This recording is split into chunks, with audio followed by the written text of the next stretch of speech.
she announced. "I'm pregnant, and yes, it's yours." After we'd been apart for months, I said, "Impossible." When I showed her my vasectomy papers from 2 years ago that I'd never mentioned, the story changed instantly. Welcome to Whisper Wire, where silence, facts, and receipts are the deadliest weapons. 3 years together, 4 months apart. Then one day, she walks in with perfect hair, a perfect smile, and says she's pregnant, 12 weeks along. "It's definitely yours," she swore, except I'd had a vasectomy 2 years ago, and I had the papers to prove it. What followed was a parade of lies, family interventions, and social media smear campaigns, until the real father's name came out, and the house of cards collapsed. I, 34, male, am sitting here with a glass of whiskey, still processing what went down yesterday. Never expected to be in this position, but here we are. My ex, Veronica, 31, and I dated for about 3 years. Broke up 4 months ago. It wasn't dramatic. We just grew apart. She wanted marriage and kids immediately. I wasn't ready for that timeline. We ended things mutually, or so I thought. She moved out of my apartment. We divided our stuff, blocked each other on social media for a clean break. Standard breakup protocol. Yesterday morning, she shows up at my workplace. Just appeared in the lobby as I'm heading out for lunch. Looking good, I'll admit. Hair done, nice dress, the works. "Derek, we need to talk. It's important." I suggested the coffee shop across the street. Public place seems smart. We sit down. I order my usual. She gets herbal tea. Red flag number 1. Veronica was a triple-shot espresso kind of person. She takes this deep breath, reaches across the table to grab my hand. I pulled back and drops the bomb. "I'm pregnant. 12 weeks. And yes, before you ask, it's definitely yours." My brain just stopped. Did the math. 12 weeks meant she got pregnant right before or right after we broke up. Except we hadn't been intimate for at least 2 weeks before the breakup because of a business trip I was on. "That's impossible," I said. She immediately launched into this whole speech, how she'd tracked her cycle, how the timing matched perfectly with our last time together. It didn't. How she'd been completely celibate since the breakup because she was so heartbroken. Even pulled out an ultrasound photo, waving it around like evidence. "Derek, I know this is shocking, but we're having a baby. We need to figure this out. I'm thinking we should try again for the baby's sake." That's when I laughed. Not a mean laugh. Just couldn't help it. The audacity. "Veronica, that's literally impossible. Why do you keep saying that? Are you calling me a liar?" "No, I'm calling you pregnant with someone else's baby." Her face went red, started raising her voice about responsibility and manning up. The coffee shop was getting uncomfortable. People were staring. So, I pulled out my phone, went to my medical records app, scrolled to a document I'd never had reason to show her before, turned the screen toward her. Vasectomy certificate 2 years ago. Follow-up confirmation. 0 sperm count. The silence was loud. Her face went from red to white in about 2 seconds. She grabbed my phone, staring at the document like it might change if she looked hard enough. You never told me. Never came up. You were on birth control. Said you didn't want kids until after marriage. I figured I'd mention it when it became relevant. But I'm pregnant. Congratulations, but it's not mine." She tried to recover, stumbling over words about how vasectomies can fail. Maybe I should get tested again. I pulled up the second document, my annual checkup from 3 months ago, still shooting blanks. "You need to leave," I said, standing up. "Derek, please." I can explain." "No need. Good luck with everything." Left her there with the untouched herbal tea and walked back to work. Thought that was the end of it. Boy, was I wrong. Update 1. So, remember how I thought that was the end? Universe had other plans. First, let me address some comments. Yes, I probably should have disclosed the vasectomy earlier in the relationship. Fair point, but we both agreed we didn't want kids during our time together. She was on birth control, and honestly, it was my medical decision from before I even met her. Didn't think it was immediately relevant. Anyway, the entitlement parade started almost immediately. That same evening, after the coffee shop, I got a call from an unknown number. Against my better judgment, I answered, "Is this Derek?" "Who's this?" "This is Patricia, Veronica's mother." Oh boy. Patricia launched into this whole thing about how I'd humiliated her daughter and abandoned my responsibilities. I tried to explain the situation calmly, that it was biologically impossible for me to be the father. Vasectomies can reverse themselves. You need to take a paternity test. Patricia, I've had annual checks. I'm sterile. The baby isn't mine. You're just trying to wiggle out of this. My daughter isn't some nobody who sleeps around. I never said she was. I'm just stating medical facts. Then she hit me with this gem. If you ever loved her, you'd step up regardless. That's not how any of this works. A real man would take responsibility. A real man wouldn't claim a child that isn't his. Please don't contact me again. Hung up. Blocked the number.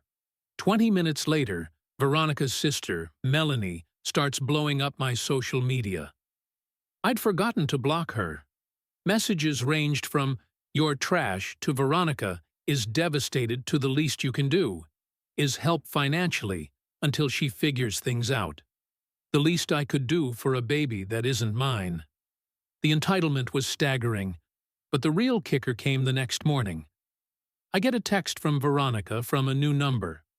"I know you're upset, but can we please talk? I made a mistake." A mistake? That's what we're calling it now. I didn't respond, but she kept texting. "It was just one time. I was lonely. You were always working. It didn't mean anything. But I want this baby to have a father. You'd be a great dad. Please don't punish an innocent child." That last one almost made me throw my phone. Punish. The mental gymnastics were Olympic level. Then came the voicemail from her father, Richard. This man, who I'd shared maybe 10 words with in 3 years, suddenly had opinions. "Derek, Dick here." Yes, he called himself Dick. "Manto man, you need to do the right thing. Veronica made a mistake, sure, but walking away makes you just as bad. She picked you to be with. That means something. Don't be a coward. A coward for not raising another man's child." The math wasn't mathing, but yesterday was when things got really interesting. Veronica showed up at my apartment with her best friend, Nadia. They'd clearly rehearsed this whole intervention. Nadia was there as moral support, but really just to gang up on me. "Derek, we need to have an adult conversation," Veronica started. "There's nothing to discuss. You're pregnant with someone else's child. I wish you well, but you're the one I want to raise it with." Nadia jumped in. "She chose you, Derek. That should mean something. She also chose to sleep with someone else. It was one mistake." Veronica was getting teary. "I don't even remember his name." "You don't remember his name?" It was at Melody's bachelorette party. Things got out of hand. Melody's bachelorette. That was 5 months ago. A month before we broke up. While we were still together, you cheated on me. The tears stopped. We were basically over. We were literally living together. Nadia, helpful as ever. You were emotionally absent. I was at a conference for 4 days. They tried every angle. I'd be denying a child a father figure. I was being selfish. Think of Veronica's reputation. What would people say? Her parents were already attached to the idea of a grandchild. That's when I dropped the second bomb. You should probably figure out who the actual father is. He has a right to know and legal obligations. Veronica went pale again. I can't. Why not? Silence.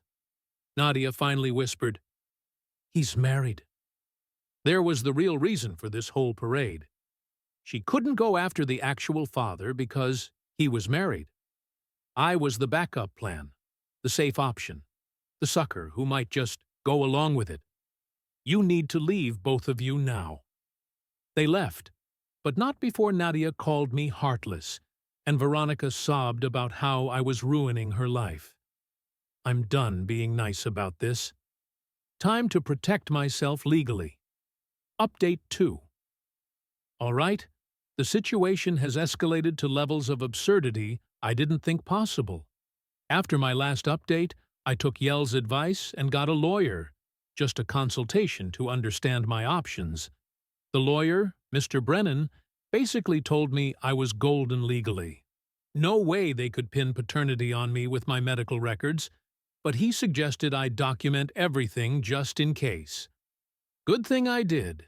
3 days ago, I get a formal-looking letter. Not legally served, just dropped in my mailbox. It's from some budget legal advisory service, aka not a real law firm, demanding I take a paternity test and cease defaming Veronica's character. Defaming by stating I'm sterile. Okay, then I forwarded it to Mr. Brennan, who actually laughed. He sent back a cease and desist letter outlining my confirmed sterile status with medical documentation. A timeline showing Veronica admitted to infidelity.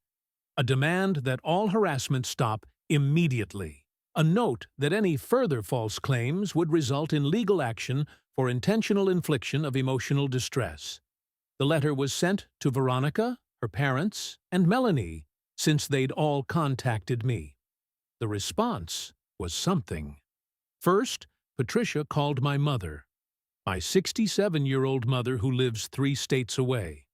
How she got the number, I don't know.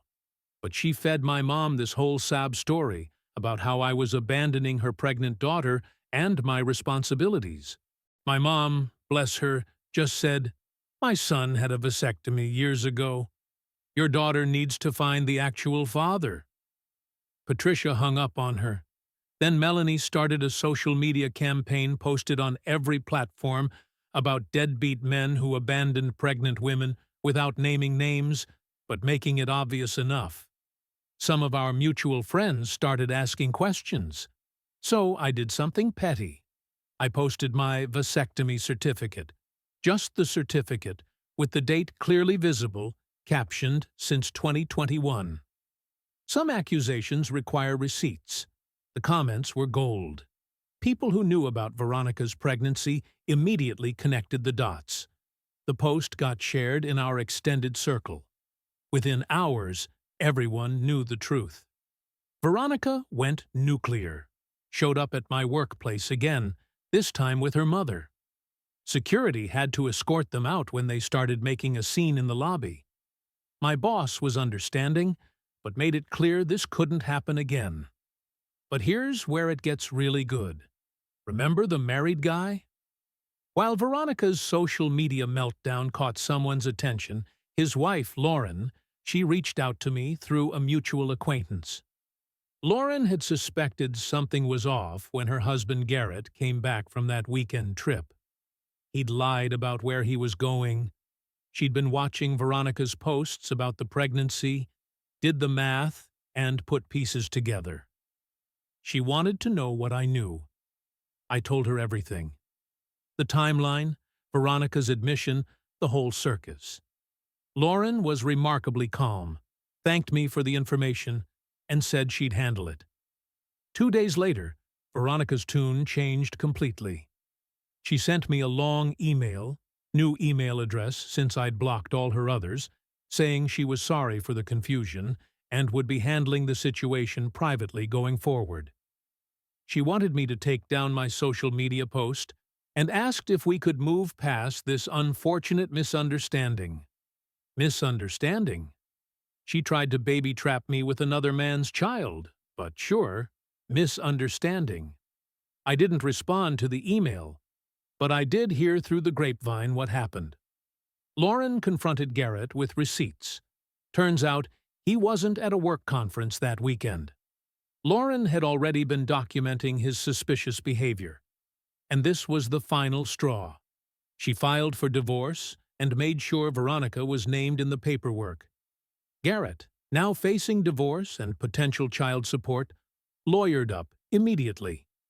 He demanded a paternity test through proper legal channels. Veronica tried to resist, but couldn't. Yesterday, the results came back. Garrett is the father. Suddenly, Veronica's family went silent. No more calls, no more texts, no more showing up at my work. Patricia and Richard, who were so concerned about the baby having a father, disappeared when the actual father was identified. Melanie deleted all her posts about deadbeat men. But the best part, Garrett's lawyer sent Veronica formal paperwork regarding custody arrangements and child support. Since he's the biological father and wants to be involved, probably to reduce support payments, Veronica now has to deal with him, his lawyer, and his angry soon-to-be ex-wife for the next 18 years, minimum. The same woman who called me a coward for not stepping up is now begging Garrett to give up his parental rights. He's refusing. Final update. This will be my last update, because honestly, I'm ready to put this whole chapter behind me. The fallout has been extensive. After Garrett was confirmed as the father, Lauren, his wife, went scorched earth. She didn't just file for divorce, she made sure everyone in their social circle knew exactly why. Turns out Garrett had a pattern of conference trips, and Veronica wasn't his first affair. Lauren hired a forensic accountant who found some interesting spending patterns. Let's just say Garrett's been having a very expensive few weeks. Veronica tried damage control, posted some vague inspirational quotes about new beginnings and everything happening for a reason. But the damage was done. Our mutual friends had seen her try to manipulate me into raising another man's child. Her reputation took a massive hit. The financial reality also hit her hard. She'd been counting on me, stable job, good income to support her and the baby. Garrett, currently going through an expensive divorce, about to pay alimony and child support. Not exactly the financial stability she was hoping for. Plus, Lauren's lawyer made sure Veronica was named in the divorce proceedings, which apparently affected her employment. She worked in PR, and this scandal didn't exactly enhance her professional reputation. Patricia reached out one last time through a cousin of mine. Wanted me to consider forgiving Veronica and maybe still being part of the baby's life as a family friend. A family friend to the child she tried to fraudulently claim was mine. The audacity never ends. I declined through my cousin and made it clear any further contact would result in legal action. The most satisfying part? Last week I ran into Nadia at a grocery store.